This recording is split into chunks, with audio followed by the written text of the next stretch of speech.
Sir फसल बीमा में जैसे कि व्यक्तिगत है तो 1444(7) पे कंप्लेन दर्ज करने का रहता है।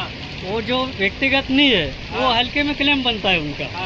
तो जहाँ हल्के में नुकसानी है उनका क्लेम बना है सर। एक बात बताओ, मेरे ऑफिस से आपसे सूची मांगी थी, आपने सूची अवेलेबल करवाई क्या? हमने वरिष्ठ को बता दिया तो वो आ जाएगा। कौन सा वरिष्ठ कार्यालय है आपका? DD ऑफिस धार में। अरे वरिष्ठ कार्यालय कौन सा है सर? धार वाले क्या कहते हैं, हमारे पास भी नहीं है जी सर। अब ये बंदरबाट हो क्या रहा है सब फसल बीमा के नाम पे?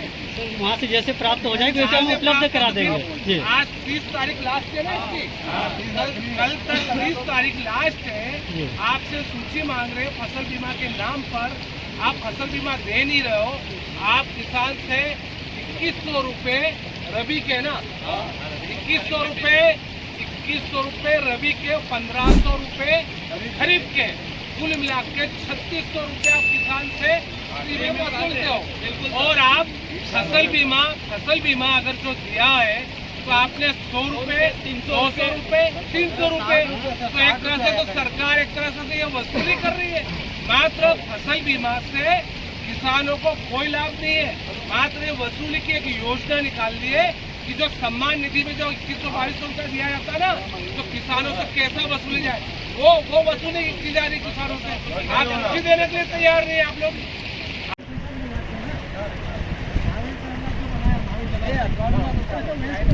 जय जवान। एक मिनट अभी कोई बोलेगा किसानों को खेत में जाने के लिए आपके द्वारा कोई पुलिया नहीं बनाया गया सर? ठीक है, सही बात है, उस समय हमें बनवाना चाहिए था।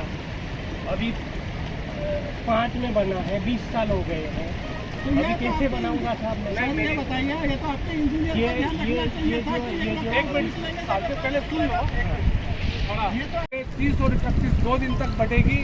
तो एक तरह से जो फसल बीमा है, केंद्र सरकार, राज्य सरकार और बीमा कंपनी एक तरह से किसानों से एक वसूली का वो अभियान बन गया है, वसूली की जा रही है। मेरा आपसे आग्रह है कि जो किसान को बीमा क्लेम नहीं मिला है उसका सर्वे करवा दे, और जो विद्युत तार की इनकी मांग है, विशेष करके भानगढ़ है और तार चोरी हो गए। ये राजाराम किसान है जो इसको आप बोल रहे हो ना, उसके 400 नींबू के पेड़ है।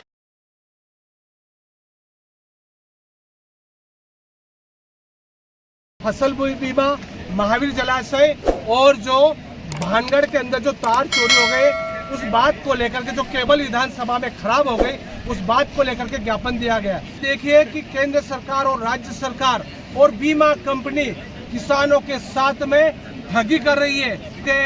मैंने आज शासन प्रशासन अनुविभागीय अधिकारी को चेतावनी दी है कि अगर ये छूटे हुए गाँव को अगर फसल बीमा का लाभ नहीं मिलता है तो 4 तारीख को सरदारपुर विधानसभा क्षेत्र के समस्त किसानों के साथ में SDM कार्यालय में धरना आंदोलन करेंगे।